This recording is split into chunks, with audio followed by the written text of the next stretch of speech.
So, our first story today is my fiance spent 7 hours with his ex while we were on holiday in Turkey.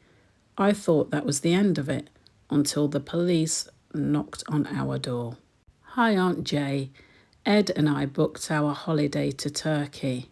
It was meant to be a celebration, our first trip since getting engaged. I was excited, picturing the two of us enjoying the sun, the sea, and finally talking through our wedding plans. But on the third day, Ed turned to me and said something I'll never forget. Val's here. I've just seen her. I want to meet her. Val is ex. My stomach dropped. I didn't know what to say. He promised me it would just be a quick chat, just to get closure. He looked so serious, so emotional, that I reluctantly agreed. Well, that quick chat turned into 7 hours. 7 hours where I sat by myself, sick with worry. When he finally got back, I was going to have a go at him, but his eyes were all red and puffy, like he'd been crying. He told me he'd spent the whole time talking, going over the past, and that it was the closure he needed. He swore nothing physical happened. It was just emotions, just history, and that he'd let go of it. But when I got back and told my friends what had happened, they said I was a mug. They think he must have planned it. That no man just bumps into their ex abroad out of coincidence. But I think they've been overly suspicious. He came back to me, didn't he? And he told me the truth. And to me, that's all that matters. So when we got back home, I thought it was all behind us. Ed said he felt lighter, like he'd drawn a line under his past. But then one evening there was a knock at the door.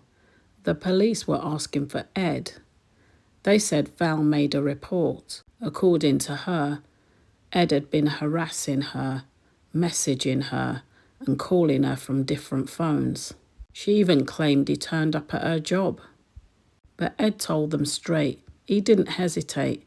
He told them this is complete nonsense, that Val had been the one who wanted to meet up in Turkey, and that now she's just twisting things to cause drama. He swears he's had no contact with her since coming back from Turkey, and I believe him.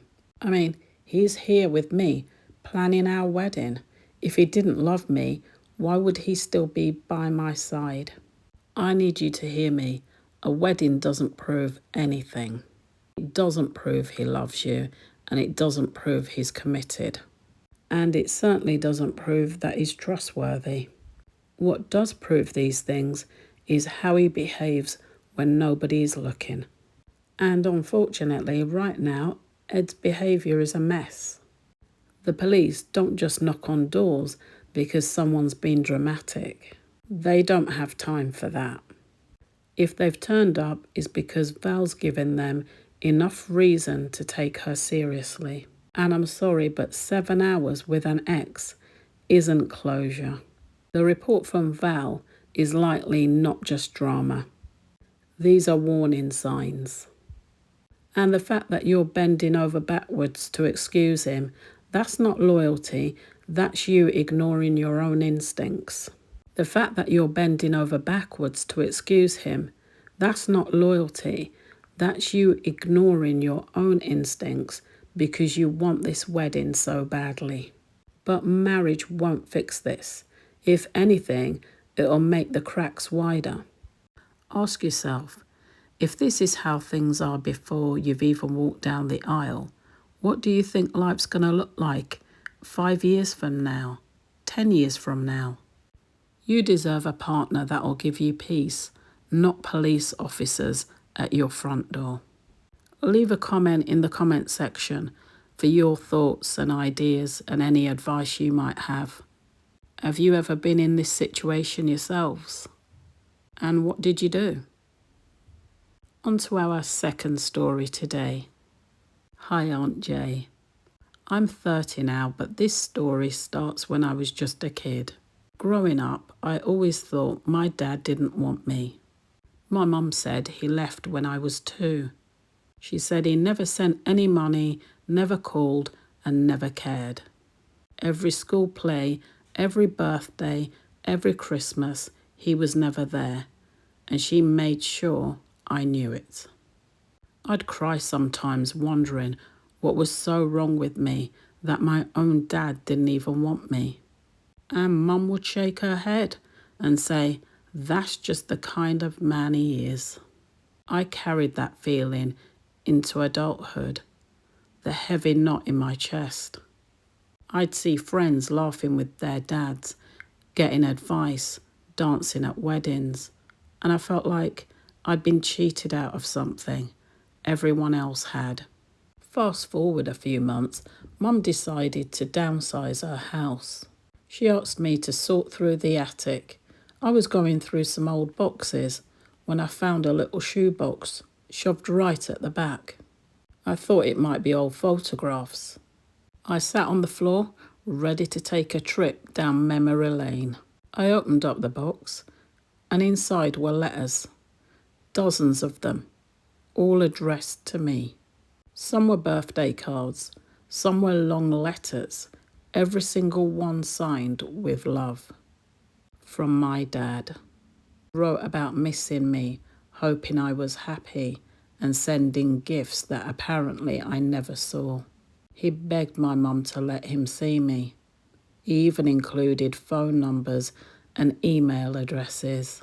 I sat there with my hands just shaking, reading letter after letter and realising that for almost 30 years my mum had been lying to me. He did want me. He did try. And she hid it all. When I confronted her, she said she was protecting me. She claimed that my dad wasn't stable and that I'd thank her one day. But I didn't. I won't. And it didn't feel like protection. It felt like theft.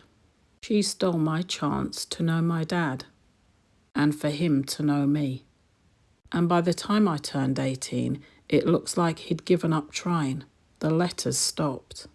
I'm even unsure if I actually want to find him. I've gone online a few times, but I just can't bring myself to actually go through with it. I don't even know if he's alive. I feel grief, I feel anger, I feel betrayal, and I feel loss all over again. So Aunt Jay, how do I even begin to process this? My whole childhood was built on a lie. Wow, this is a heartbreak that really cuts deep, because this isn't just about your dad, it's about your whole sense of who you were growing up. Your mum took away your right to know the truth, and it wasn't her choice to make. You have every right to feel angry, to grieve for the time you've lost. 30 years of thinking you weren't wanted when really you were. That's a wound that goes deep, and of course it won't heal overnight. I'll say, if you want to find him, don't let your mum's choice stop you. I'll say, if you want to find him, don't let your mum's choice or influence stop you. Even one conversation, one meeting, it's better than the silence you were forced to grow up with. If he's out there, you both deserve to get to know each other. And when it comes to your mum, you don't have to forgive quickly or even at all. That's completely up to you. What matters is that you see her actions clearly now. Carrying her lie doesn't define you anymore. You know the truth, and the truth belongs to you. So those are my thoughts. Let me know your thoughts on today's stories in the comment section below. If that were your mum, could you forgive her? Would you try finding your dad, or just hold on to the letters and cards? And our first story, do you believe Ed? Do you think he's committed to his relationship after spending 7 hours getting closure from his ex? And do you believe Val, or is she just trying to cause drama? Let me know your thoughts. I hope you've enjoyed today's stories. Give this video a like and subscribe. I post videos like this every single week. So until next time, Guard your heart and protect your peace.